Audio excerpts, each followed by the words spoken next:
What is up, everybody? Welcome back to another edition of the Fatboyz Dynasty Podcast, presented to you by the Fantasyholics Podcast Network. Once again, live on the YouTube channel. Listen, here we are again. One fat boy riding solo again this week. Brant had other commitments that he had to take care of. And it is a busy time in everybody's lives. It is officially spooky season. It is Halloween's Eve tonight. I did a little trick-or-treating with my kids tonight myself. I had to get that dad tax in, of course. Plenty more of that where that came from tomorrow. But I thought, what a perfect fitting discussion for Halloween's Eve's episode to do a little trick-or-treating that only a fat boy could bring you tonight. But before we get into that, there's also a particular bird that's often associated with Halloween.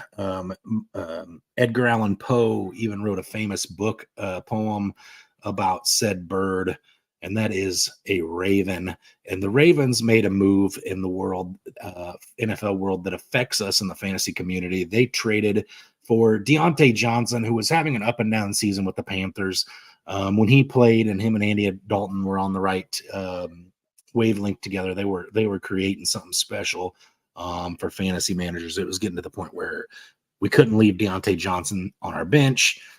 Even as a member of the dreadful Carolina Panthers, it was to a point where it was only fitting that he was played. And here we are now. We've come to this situation where he now leaves as the clear alpha in Carolina, and he goes to Baltimore. And where does he fit in the pecking order? We'll talk about that and some trick-or-treating as soon as we get after the intro.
So anyway, back to Deontay Johnson. First of all, on the surface, for a lot of us, without diving super deep, maybe you don't own a whole lot of Baltimore Ravens pass catchers. Maybe one of the only few things you've known about the Baltimore Ravens this year is how damn good Derrick Henry's been, and how dreadful Mark Andrews has been up until the last 2 weeks, where he's had some touchdown catches and starting to find a little bit of chemistry with Lamar. I was kind of shocked.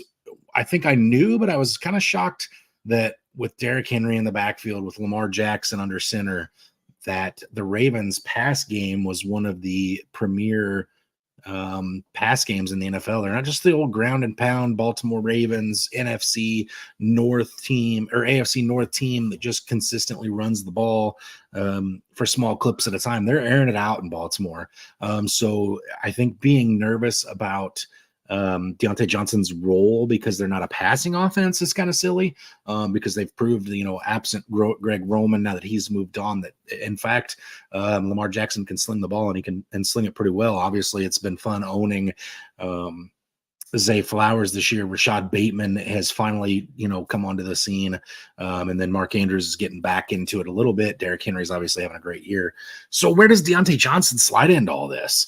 I want to say, with all the wide receiver trades that have taken place to this point in the season, Patrick Mahomes, Amari Cooper, Devontae Adams, those guys all projected to slot in and be a contender for top targets on their respective teams. Obviously, Garrett Wilson has something to say about, Devontae Adams, Travis Kelce, with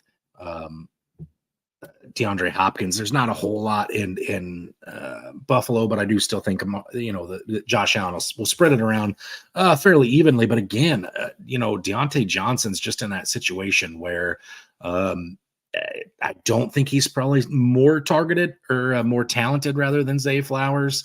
Maybe a little more sure with his hands at this point in his career. So that'll be interesting to see how that shakes out.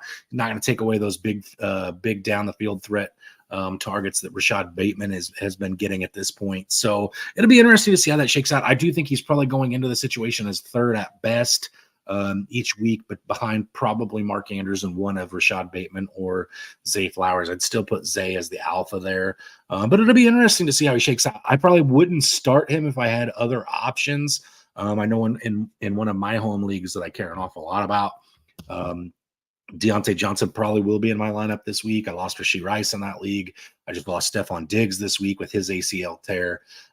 So it's definitely one of those things that if it's the best option you got, he's got to go in. I'm staring down the barrel of starting him or starting a third running back, which I probably will lean Brian Robinson over him. But it'll be interesting to see how that shakes out this week. I'm personally, like I said, if I can avoid it, I'm going to wait a week to see how that goes. But if you're in a situation where you have to, it could be worse, right? He could have went someplace with a subpar quarterback and a team that ran the ball pretty heavy. Like I said, that's not Baltimore this year, which is surprising, but it's not. All right, let's get into this. I said on the beginning of the show it's spooky season. It's Halloween Eve, and we're going to play a trick or treat the only way that the Fatboyz could do so. And I know I'm saying Fatboyz. I miss Bran. I wish he was here. He's not. So this Fatboy is going to play trick or treat with you just by myself. And although I do have my, candy corn stash sitting right here because I am one of those guys that likes candy corn, this doesn't involve actual candy. As sad as that is for this Fatboy. This trick or treat is, are these players, certain players that I'm getting ready to talk about, are they going to trick you into taking your fantasy season down and just knocking you out of contention the rest of the season? Or could we expect a treat from these guys and they're going to bounce back to that land of fantasy relevancy that they once were, that caused us to draft them early in startups this year, that caused us to draft them early in redrafts this year, and it caused us to trade for them or just hang a lot of hope on them? I know for myself, one of these guys is on my roster, and it's just been absolutely defeating this year to the point where I had to go out and make some moves. But let's get into this. Let's jump head first into this. I'm going to start with a running back that a lot of people took really early this year. He had great usage last year. Although his efficiency wasn't all that great down the stretch last year, his usage was good. It's Travis Etienne, folks. He was taken in the top 12 running backs off the board in dynasty startups, probably top 15 backs off the board in redrafts. He's currently sitting at RB 39, and I know he's missed a little bit of time. He's been banged up this year, but he really hasn't been efficient, and that's been the problem that seems to continue to plague him. 56 carries, 230 yards, 4.11 yards per carry, only 2 touchdowns. Not finding the end zone when you're not super efficient is a killer for a running back. 23 targets, only 16 receptions for 91 yards receiving. Again, a much better PPR back than this. He's got to get involved. So is he going to trick or treat us the rest of the season? I think this is a guy that has a very big opportunity to treat you to a good second half season. He's got the PPR upside. Like I said, he's got that established long-term connection with Trevor Lawrence dating back to their days at Clemson. This is a guy that now has Brian Thomas Jr. missing a few weeks, Christian Kirk headed to the IR. Evan Ingram's going to be the target hog. We all know that, right? And then it's like guys like Parker Washington, who was one of the bigger waiver claims of the week. And yes, Tank Bigsby's still going to be there. I think Tank Bigsby still gets some love as well. But somebody else got to catch the ball. Somebody else got to step up for this Jacksonville Jaguars offense. Travis Etienne's got the opportunity. And I'm going to tell you guys really quick, we're going to figure out within the next 2 to 3 weeks if this guy is a trick or a treat the rest of the season. I'm leaning towards I think he's a trick, but he's got a really good opportunity to be a treat just because of the injuries, because of the situation around him. If he can get himself healthy, get himself on the field, find the end zone a few times, fantasy managers are going to be really happy. But I will tell you this, with Kirk out, with Brian Thomas Jr. out, if ETN doesn't get back on track early, I'm only letting him pull me down a week, two max, and I'm going to try to unload him in dynasty leagues if I can. If I can go get a better running back potentially that maybe is a little older from a non-contending team, that's probably something I look at. RB39 is not helping you pursue a championship this year. Definitely spooky being a Travis Etienne owner. Okay, let's move on to the wide receiver position here. I've got two, and I think it's only fitting that we start with a guy who, if I had to guess what he'd wear to go trick or treating, it would be that of a penguin. I'm talking about Jalen Waddle, who again top 10 to top 20 wide receiver taken in the offseason and startups. Young, tied to currently wide receiver 63. All right. The tough part about this is his success clearly feels like it's tied to Tua Tagovailoa, why he is in Miami. And again, extremely spooky when you're considering the fact that Tua can't seem to stay healthy. Brant and myself both said this on Sunday morning. I wish Tua would wear a Guardian cap. I know they've come out and said he's got this new helmet that's supposed to be so much safer and all the things for him, but it's nerve-wracking, right? Tyreek you feel a little better about because Tyreek's older, and I mean he's still tanking the season a lot, but he's older, right? In a dynasty startup, you probably took him early, but you took younger probably to pair with him. Whereas Waddle was probably your first wide receiver off the board. He was young. You're thinking, hey, I've got my wide receiver one for the next few years. And right now that's spooky. Again, though, I will say I think this leads to being a treat if Tua can keep his legs underneath of him, if Tua can stay healthy.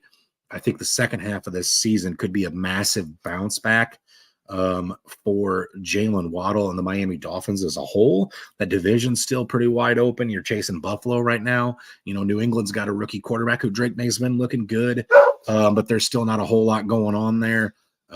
You've got the Jets that are just abysmal. I mean, who knows what you've got going on there. Aaron Rodgers and them have traded for Devontae Adams, and that looked like to be the smallest issue that they had was their pass catchers. So, really this division's still wide open for the Miami Dolphins to make a charge. So we'll see if Waddle can get to be a part of that. Like I said, I think I'm leaning treat with Jalen Waddle, just based on the fact that I think Tua bounces back. Obviously, Tyreek's the one going to draw the better corner every week, so that should start leading Waddle for some cupcake touchdowns as we move on. Another wide receiver who you've been disappointed with coming off of a huge week, which was great to see, left the contest a little early and then came back and ended up salvaging a good week. Chris Olave, currently wide receiver 45, right in that same discussion with Waddle, one of the earlier wide receivers off the board. Here's the scary part for me with Olave. This is the part that's super spooky to me, is Derek Carr has looked either really good or really bad this year.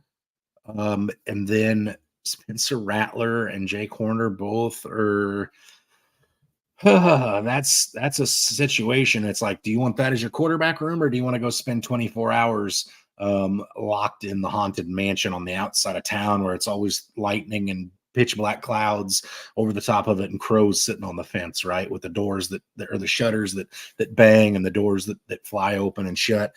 I don't want to be a part of that quarterback room. I don't want my wide receivers to be part of that quarterback room. That's one of those situations where it's just not good, and it doesn't look like it's going to get any better for the New Orleans Saints. Their cap space is so bad moving forward, and I know bad teams still have to have or can still put out fantasy relevant players, but if they can't afford to put offensive linemen on the field to protect, whether it be Derek Carr, Spencer Rattler, or Jake Horner, then those guys aren't going to have time for Chris Olave to develop these routes and get open in space. And it's going to be a couple years of purgatory for the New Orleans Saints. As a Falcons fan, I am smiling on the inside. However, I'm being professional right now. For the fantasy industry, we all want to see guys like Chris Olave succeed. And I just think this is one of them that I would say is a trick. I think you're going to get some big games off of him this year, but I think on a week in and week out basis, he's going to be so inconsistent. Some weeks he's going to do well and be one of your top scorers. Other weeks you're going to be like, man, I wish I would have played Romeo Dobbs over Chris Olave or Rashad Bateman or or, whoever else you have on your team, there's going to be weeks where there's guys that outscore him on your bench, because I do believe he's going to be so inconsistent because quarterback play is going to be abysmal. Offensive line play is abysmal. And even as long as he's still in town, Alvin Kamara is going to be the focal point of this offense. So Chris Olave, he's coming off of a big week right now. If somebody's dumb enough to overpay for him, I think you absolutely have to unload that headache. Let that headless horseman ride on into a different stable, if you will. It's spooky season is here for Chris Olave. He is going to trick you the rest of the season.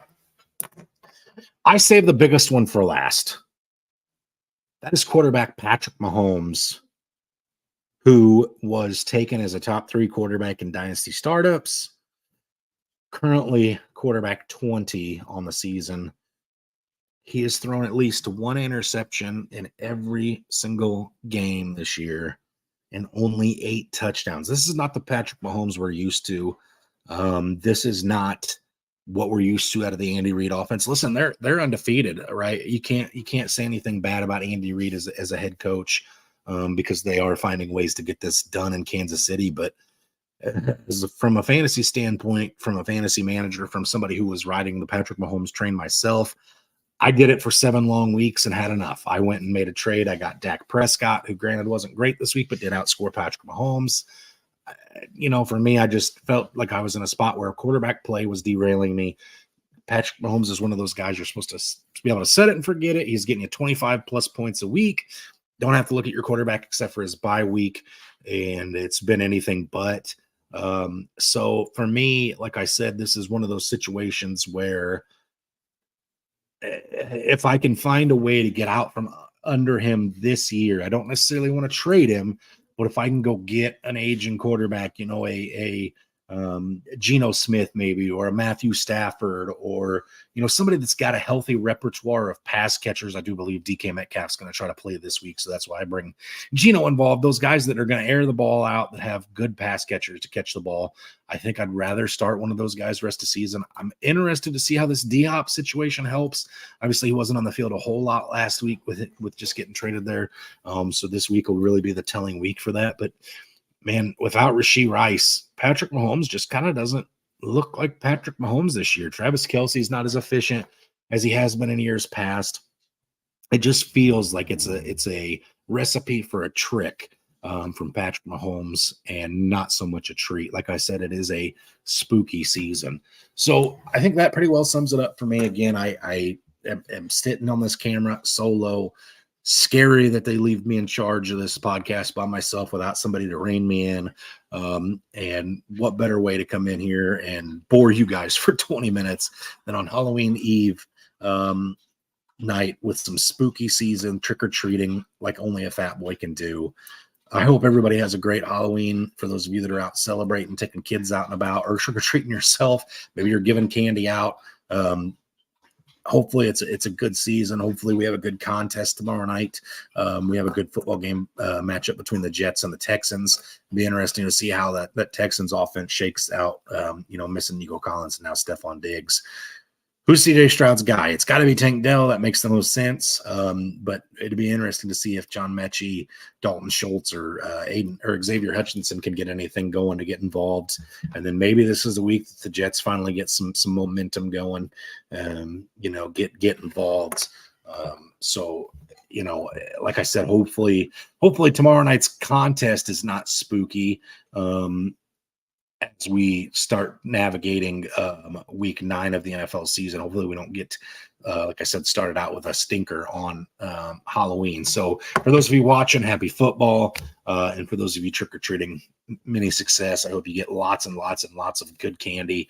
Nothing like oatmeal raisin cookies or, box of dots. I wish you success, full-size candy bars. Happy hunting to everyone for Halloween. And as always, stay hungry and stay fat, my friends.